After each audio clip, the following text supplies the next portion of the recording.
Bienvenue sur CB5 TV, mesdames et messieurs, bonsoir et bonnes conditions de suivi. Aujourd'hui, notre émission « Dites-nous la vérité » va recevoir un homme politique influent congolais. Il est en même temps un homme d'affaires. Il s'agit de M. Mavungu Zinga Mabio.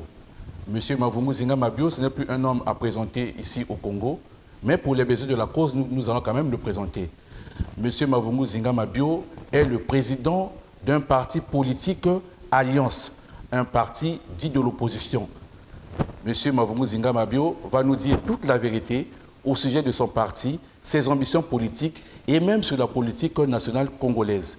M. Mavungu Zinga Mabio, bonjour. Bonjour. Est-ce que cette brève présentation faite vous va? Ça me va très bien. Voilà, ça vous va très bien, M. Mavungu Mabio. Vous êtes le président du parti Alliance. Nous constatons que sur le logo de votre parti, il y a un poisson. Que signifie ce poisson? Je voudrais d'abord vous remercier avant de symboliser ce que c'est que le poisson et les raisons qui nous ont amenés à choisir le poisson. Le poisson symbolise d'abord l'éternité, la perpétuité. Pourquoi? Parce que il vit, le poisson, dans l'un des 4 éléments fondamentaux, c'est-à-dire dans l'eau.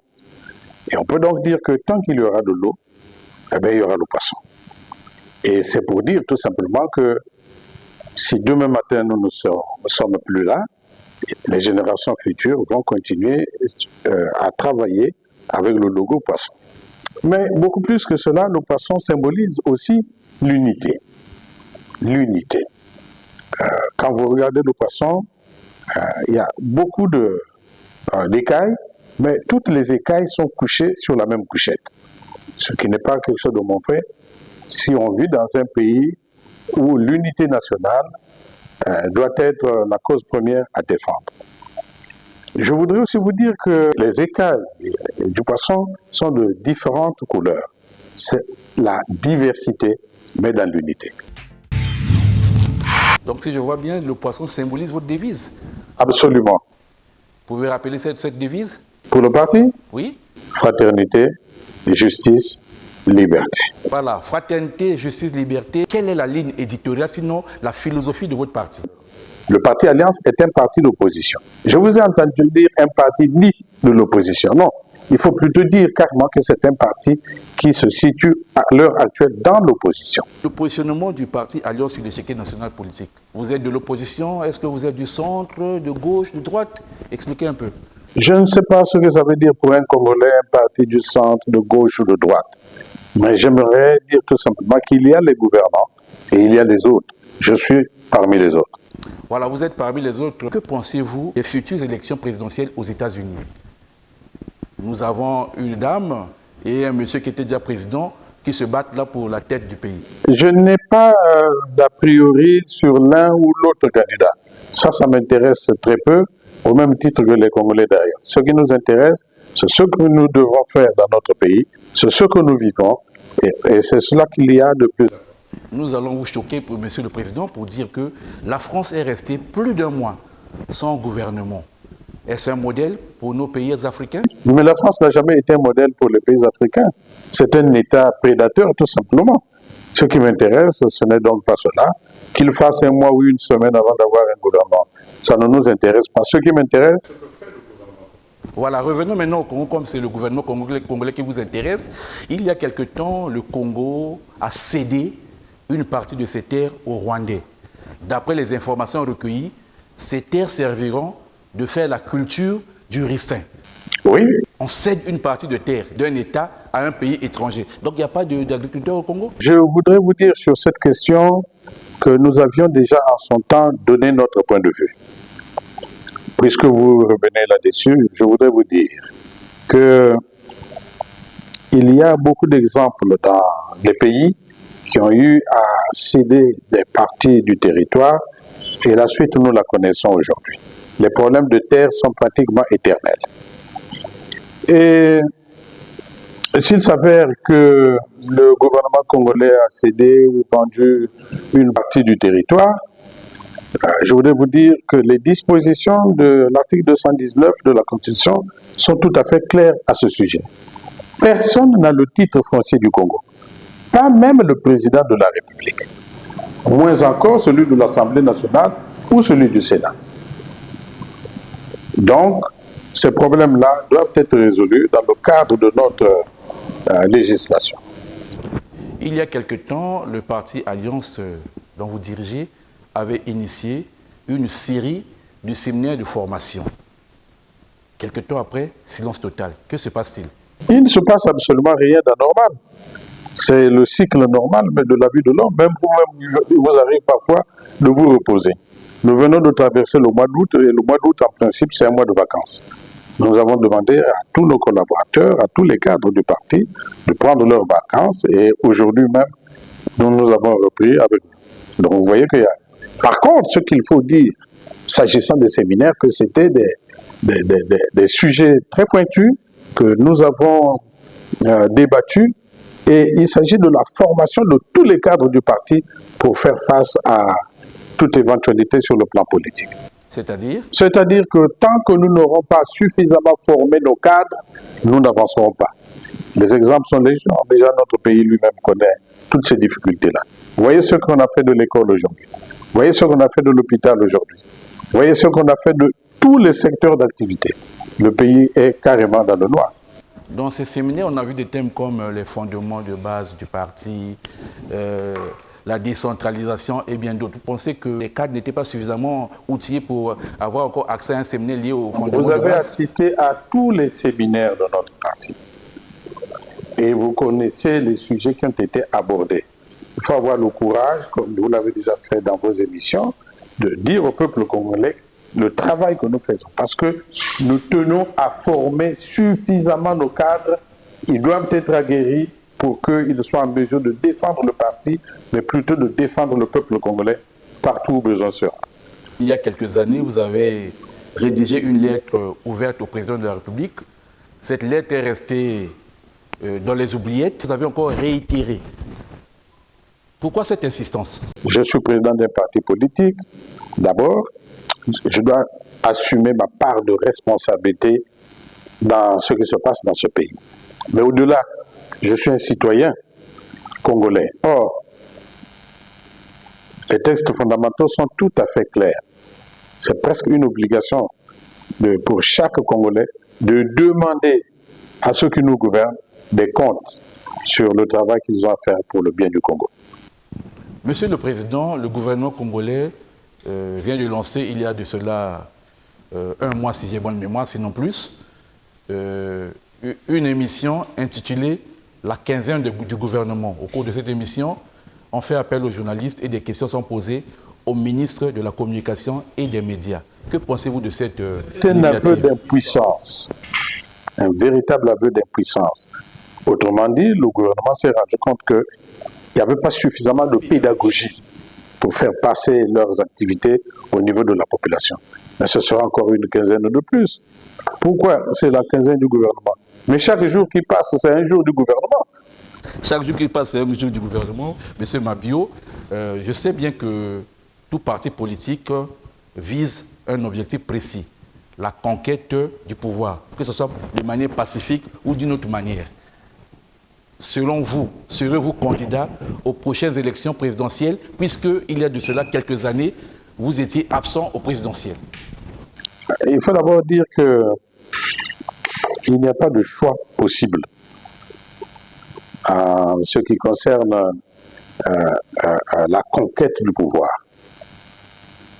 Les textes fondamentaux sont tout à fait clairs. Notre loi sacrée est tout à fait claire. On crée un parti politique pour la conquête et la gestion pacifique du pouvoir autour d'un projet de société. C'est exactement ce que le parti Alliance fait. Maintenant, quant à savoir si je serai candidat aux prochaines élections, c'est l'affaire du parti Alliance. Autrement dit, lorsque le parti aura décidé qu'il nous faut présenter un candidat à l'élection présidentielle, et si ce candidat qui sera désigné, c'est M. Mabio Mavunguzinga, je n'hésiterai même pas d'un pouce.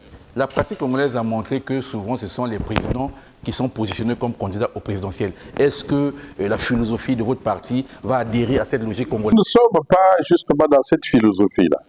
Le président n'est qu'un compagnon puisque c'est comme ça que nous nous appelons dans notre parti.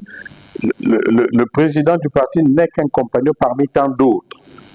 Quand le parti a décidé de présenter le vice-président, le secrétaire général ou le trésorier général, ou alors le chargé de la communication ou l'agenda, c'est ce candidat-là que nous devrons tous soutenir. Mais au moins, on peut vous rassurer qu'il y aura un candidat du parti Alliance à la prochaine élection présidentielle. Maintenant, qu'est-ce qui motive cela, puisqu'en 2021, l'Alliance n'avait pas de candidat? Que tout est maintenant en ordre? Tout n'est pas en ordre, bien au contraire. Mais nous pensons que c'est dans les difficultés qu'il faut mûrir. Nous avions pris du recul en 2021, parce que le parti aussi venait d'être créé. Mais maintenant, je pense que nous sommes tout à fait prêts pour nous engager à l'élection présidentielle. Président Mabio, l'année 2024 a été décrétée année de la jeunesse. Je dis bien année de la jeunesse au Congo. Nous tendons vers la fin de l'année, on n'a rien compris. La population congolaise est très largement jeune. En vérité, chaque jour, chaque année qui passe, c'est l'année de la jeunesse. Mais quand vous regardez sur le terrain, c'est quelle jeunesse?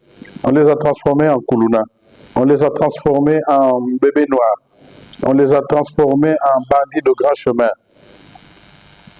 Vous parlez de quelle jeunesse? Je ne sais pas, faites vous-même, vous êtes des journalistes, menez vos investigations et vous vous rendrez compte que cette année de la jeunesse, c'est plutôt encore une année de plus pour les gouvernants. Autrement dit, tout pour les gouvernants, rien pour la jeunesse. Mais vous, au niveau de votre parti, c'est tout à fait l'inverse.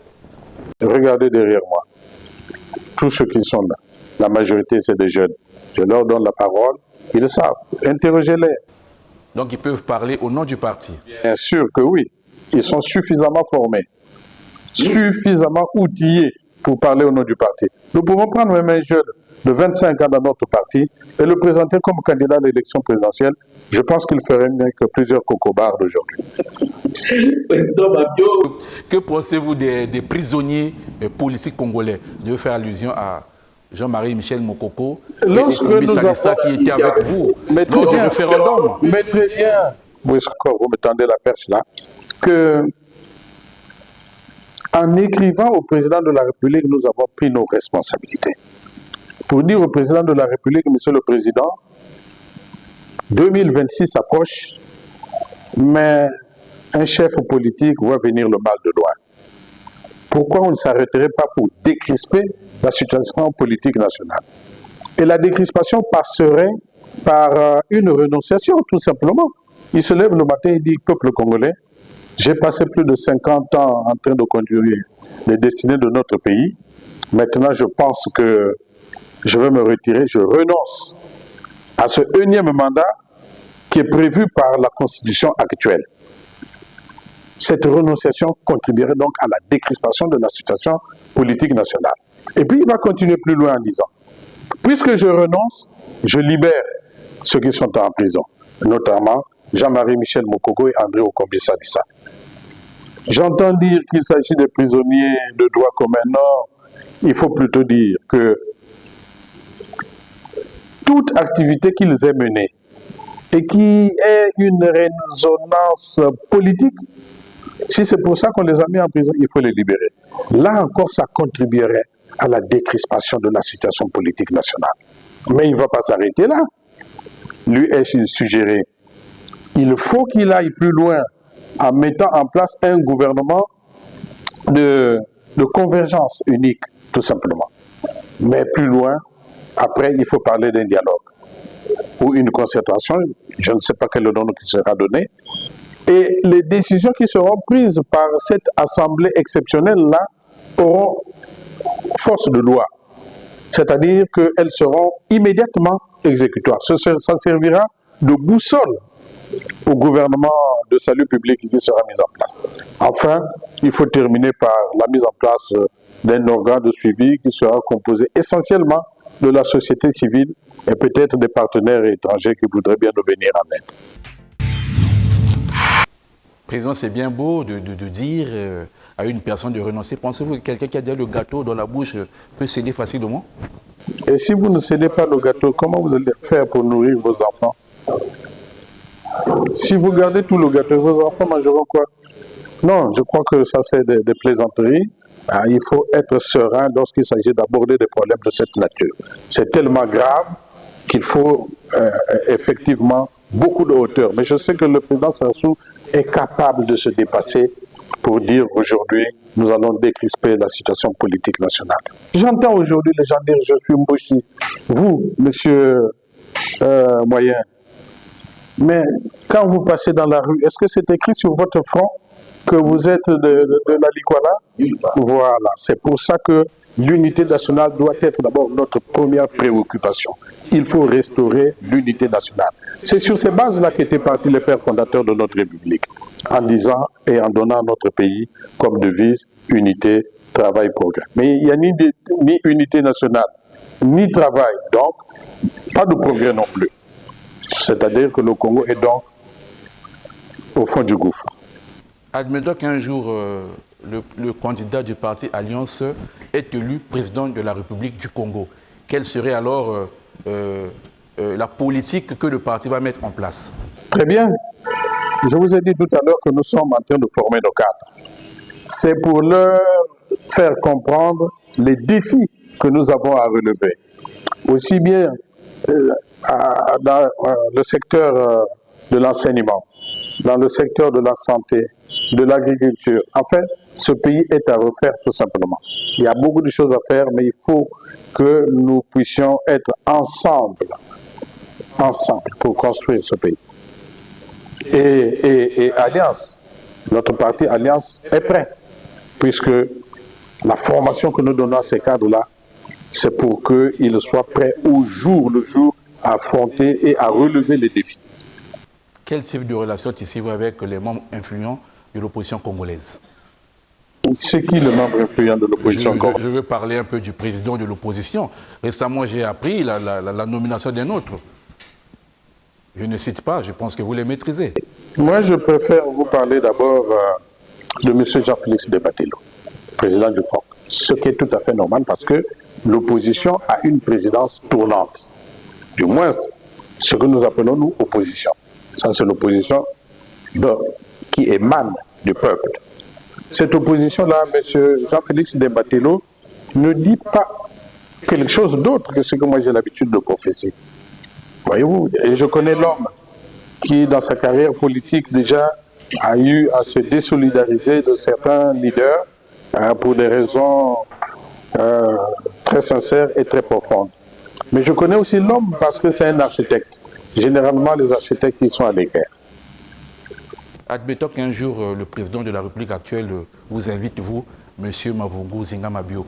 Auriez-vous le courage d'aller à sa rencontre? Est-ce que vous pensez franchement que je peux refuser l'appel du président de la République? Franchement. Est-ce que vous pensez franchement, en tant que Bantou, qu'un grand frère m'appelle et je refuse? J'ai laissé d'abord le côté président de la République. Ce n'est pas possible. Chez nous, dans nos coutumes, on ne refuse pas un appel. Mais on peut refuser ce que l'on vous dit au rendez-vous qui est prévu. Voilà, M. Mabio, nous sommes arrivés pratiquement à la fin de notre entretien. Est-ce qu'il y a un point sur lequel vous souhaiteriez insister qui n'a pas été abordé clairement au cours de cette émission? Oui, justement, vous avez parlé du gouvernement pendant longtemps, vous avez parlé des gouvernants, mais vous n'avez pas parlé des autres, c'est-à-dire du peuple. Ceux qui souffrent au jour le jour, mon frère. Nous vivons dans les quartiers. Vous voyez ces femmes-là, les Yalangoto, au marché de Vindoulou. Vous les voyez au marché central. Vous les voyez partout. Est-ce que vous vous reconnaissez là-dedans en tant que Congolais? Vous voyez ces jeunes-là qu'on a transformés en Koulouna, en bébés noirs. Vous voyez ces vieux retraités qui passent ici chaque matin pour aller à la SNCF là tout simplement. Mais vous avez les larmes aux yeux. Je connais des fonctionnaires qui sont à la retraite depuis 9 ans, mais qui n'ont pas leur pension de retraite. À qui ça peut faire plaisir? Quand vous dormez chez vous, vous ne savez pas si vous vous levez demain matin. Parce que les hôpitaux sont devenus des mouroirs. Parce que l'eau dans les robinets, c'est un peu un pipi de chat. Alors dites-moi, cher monsieur, quel Congo nous voulons avoir? Regardez cette jeunesse dont on a tant vanté. Que sont devenus nos jeunes aujourd'hui? Des bandits de grand chemin. Il faut peut-être se dire aujourd'hui qu'il y a des rendez-vous à ne pas louper avec l'avenir. C'est le message que je donne au peuple congolais. C'est par ces mots prononcés par M. Mavungu Zinga Mabio, homme politique congolais, président du parti Alliance et homme d'affaires, que nous mettons un terme à cette émission. Dites-nous la vérité. Vous avez écouté au cours de cette émission, l'orateur n'a pas été avare de mots, il a dit toute la vérité qu'il connaît au sujet des questions qui lui ont été posées. Dans l'espoir de vous retrouver prochainement, nous vous disons au revoir et surtout restez branchés sur nos programmes. Abonnez-vous à notre chaîne CB5 TV. Vous pouvez nous suivre sur Instagram, X, YouTube, Facebook. Au revoir et à la prochaine. Merci.